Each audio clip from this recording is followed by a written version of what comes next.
Today we're going to be seriously cheering up this late 90s ATX case. I got it off eBay for hardly anything because nobody wanted it with such a terrible suntan. But this can be fixed really easily, as we're going to see. First things first, dismantle the case into its individual parts. In this one I found a loose drive bay cover, so that's an early win. The plastic is in good shape apart from the yellowing, and removing the old Intel sticker to see the original factory colour shows just how discoloured it really is. You're going to need to give those parts a really good scrub with some decent industrial wipes, or hot soapy water. You need to be sure there are no old oily fingerprints, dust or other residues left on the plastic. Let them dry thoroughly. Prepare a suitable container like this one and line with some kitchen foil. You're going to need a UV light. I got a cheap USB powered one off eBay. You can use the sun instead if you have one. Now you need to acquire some of this. This is a hair care product that is basically a cream with hydrogen peroxide in. Get the strongest stuff you can. It's cheap and easy to buy online and looks a bit like moisturiser. This bottle is grade 40, which means it contains 12% hydrogen peroxide.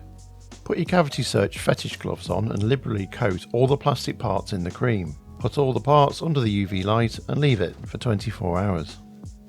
When you return to the parts, they will look a lot less yellow, but will probably need another go.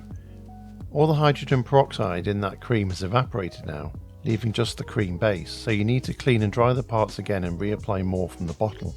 You might even need 3 goes, but when it's done it will look pretty damn good. That square from under the sticker cannot be seen anymore. The steel case cover is not yellow, but it is a little tired and blemished. We're going to give it just a light but uniform sanding with 1000 grit paper, just to give it a good key.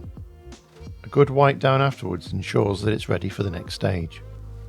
After a lot of experimentation, I have found the perfect paint for this era of PC to be RAL 7044 in satin. As a standard industrial colour, you can buy a rattle can with it pre-mixed online very easily, but be sure to get one from a good paint supplier. Shake that can until your arms ache before you apply it in smooth, consistent swipes. And behold the finished result. I've put an optical and floppy drive in the case so you can see how it's supposed to look, but what a difference. The front panel is exactly like it was when it left the factory, and the steel case cover looks smart and blends in perfectly. The case is now ready to build up into a perfect retro gaming rig, perhaps a late Pentium 3 running Windows XP. Thanks for watching. Please like and subscribe if you haven't already, I'd really appreciate it. Thank you.